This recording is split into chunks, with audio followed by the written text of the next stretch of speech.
My name is Colin. It's your boy Luke. And I'm Cody. Today we're going to be talking about Andor episode 7. We just finished up watching it.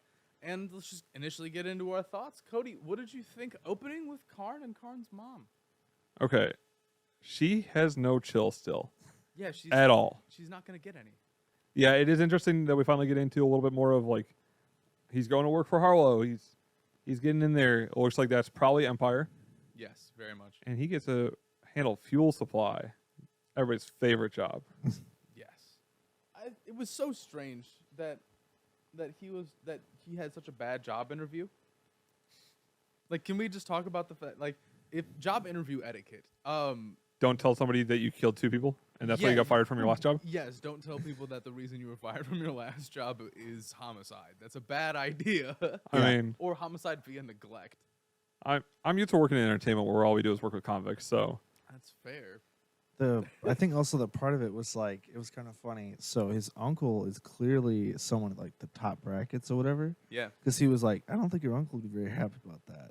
So he was like, we're just it's fine. They're gonna wipe that from the record. Yeah. Yeet under the rug. Just throw it in the rug and burn it. Right. Just real quick. You didn't Just kill not- anybody. You are now Karn of the Imperial blah blah blah. You work on fuel purity. Woo!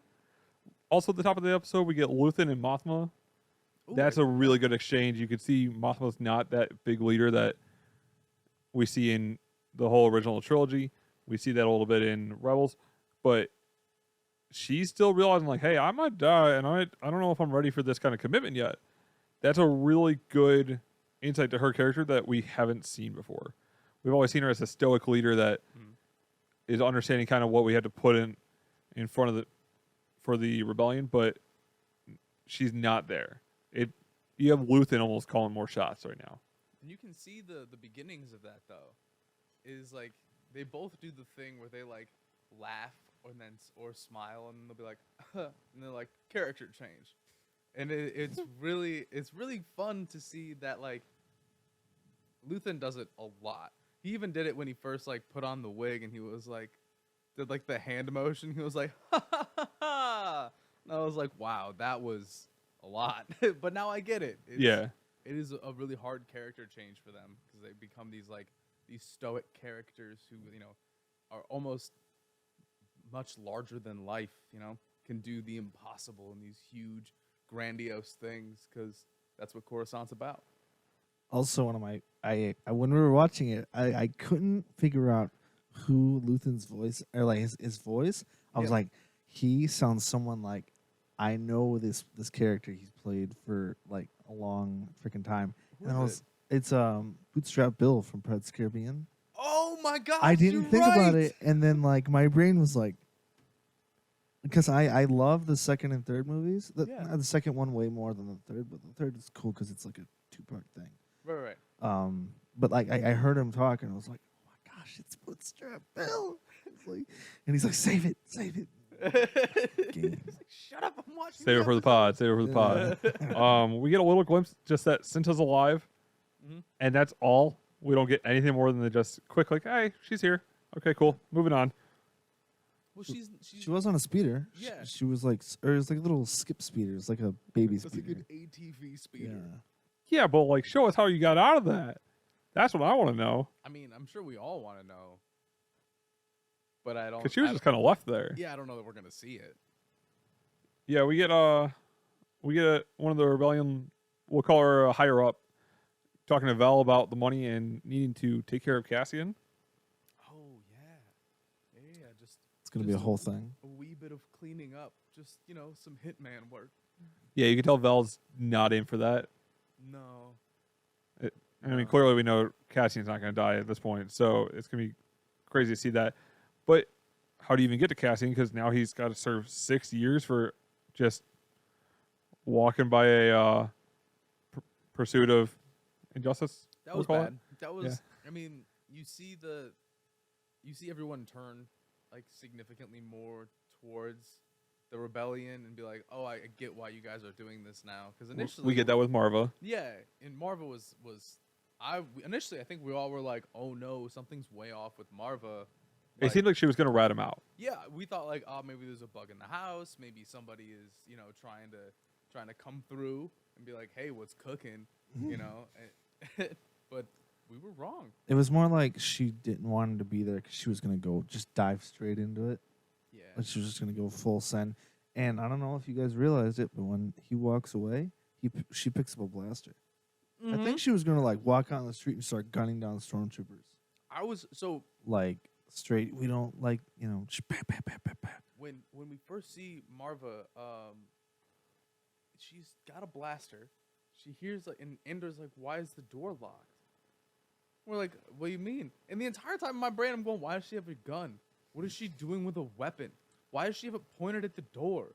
What is going on?" There was this moment during their conversation where like they go from like this kind of like mom and child to like slips away into like a weird I don't know you anymore kind of thing where she's just like, "No, you need to go.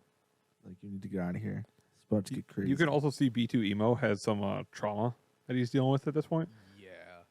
That was great. He's already stuttering, and now he's definitely traumatized. Gonna need to see somebody about that. Great droid entertainment there. Emo's still my favorite. Emo best boy. It was weird how like descriptive the droid was. Like for some reason when the droid would talk, I was like, that's just another person. Like what? Why do I feel that way? I don't. Because Star Wars has the best droids, period. Getting to see the real Clem, that was a great touch. As like, it really helped build Marva as okay. I'm ready for the rebellion. Yeah, that was like such a touching moment. Yeah. Still standing on the fact that's an awful name. Clem not is just a backing down. bad name. Not as bad as So Tim with two M's, who's still Oh yeah. definitely got to deal with all that. I like how it still came glad up he's dead. again too. Cassian had no idea he like died, and she like basically got thrashed by the corporation Yeah. for wanting to help. And Bix looked like trash. Yeah, You know, like she looked like she was having a rough time. I'm curious what's been going on Ferrix. I want to get like a flashback. I want to get some sort of person to come through and be like, "Oh, this is what we did. This is like when the Empire first came in. This is what happened." And well, that's kind of like what that vision was about. yeah, with the clones, and they looked like stormtroopers. yeah. That was kind of like their first. What was the I mean, we're definitely going to see more of that as I was yes? because we get Partagas cracking down. Mhm. That's huge, giving Daedra some validity. Yeah, the okay to bend the rules. He literally said, "What if everybody was to like bend the rules a little bit like Daedra?" Maybe you get more done. Yeah. I was also watching something where one of my YouTube guys, he had talked about how the fact that the Imperial is split up in sectors, Mhm. they're sort of like lords from like medieval times, kind of like if you get in trouble, haha, sucks for you. You know, they don't really care about each other unless the Emperor specifically is like, Yeah, they're all You going for their all- own personal gains. you They're all need trying to climb take care of the. this. And the rebellion doesn't see it like that. They just see the galaxy as one big working machine that needs to be destroyed. Well, not the Empire, not the Yeah, galaxy. you know what I mean. But like the imperial sectors and stuff, they don't care about it at all. They just jump around and destroy everything. So a lot of times, they won so many battles just because like they knew they weren't going to get support. Like won a Star Destroyer, that's all we got, easy peasy. That's true. That does make a lot more sense. Except when Vader, he made like a whole fleet of like 25 Star Destroyers and his big Super Goliath Star Destroyer. I forget what it was called. Do you remember? It was like the biggest Star Destroyer pretty much ever at that point. They would go everywhere. Like they would chase the rebellion no matter where they were. Yeah. So Vader was like, "I'm coming for you." The abbreviated was like BDE or something. Was the It was like the Avenger or the it's something like that. It was at a really cool name. It's like the Executioner or something. It's like the biggest Star Destroyer up to that point. Like one of the biggest ships ever. So, what do we think is happening in the next episode? Yes. Do we think Karn stays in prison the whole episode? I How long is he gonna serve? Because he's obviously not. He's not gonna be there the whole time. think somebody breaks him out. Because Luthen has a very special interest in this individual, and he also seems like he's orchestrating a lot of the rebellion. And to my knowledge, he doesn't have the crystal or anything. Maybe Vel dropped it off since she was on Coruscant. I think, but I think the Kyber's gotten back to him. I'm wondering. I'm betting Saw Gerrera is the one who gets him out. yeah, I think we're getting Saw Gerrera finally. either this upcoming episode in 8 or 9. They might give him a episode to sit there in prison. Yeah. Or what if Saul Guerrero's man is already inside prison? Like, what if he was in there? They've already for, got him in like- prison. Yeah, like for a reason. Like, go do something stupid and just get thrown in prison for cheese because they'll just make up an excuse. True. Just like they with Andor. They were literally like, they were chasing some younger guys that were just doing something dumb. They were like, you, what are you doing? It's like, I don't know. You were near I'm going to the store. You're going to jail now. Yeah. That would be an Okay. interesting way to meet him. Any other closing thoughts on this episode? It had a very, like, good feel. And like, I never felt like it was really slow. Like episode 2, I don't remember that it was just so like, Yeah. whoa, it was, Yeah. Real slow. yeah. 2 and 4 had a lot more setup. They were slow setup. You could tell there was a lot of setup leading into the second half of the season, but it wasn't dragging. There was a lot of exposition and information that was translated. I think that's a mark of us being invested. That another setup episode doesn't feel so bad. Anything's better than episode 2. That's 100% true. Let us know what you guys think of this episode. Is it better than episode 2 and 4? Let us know your thoughts down in the comments. Give us a like, subscribe, and fuck Tim.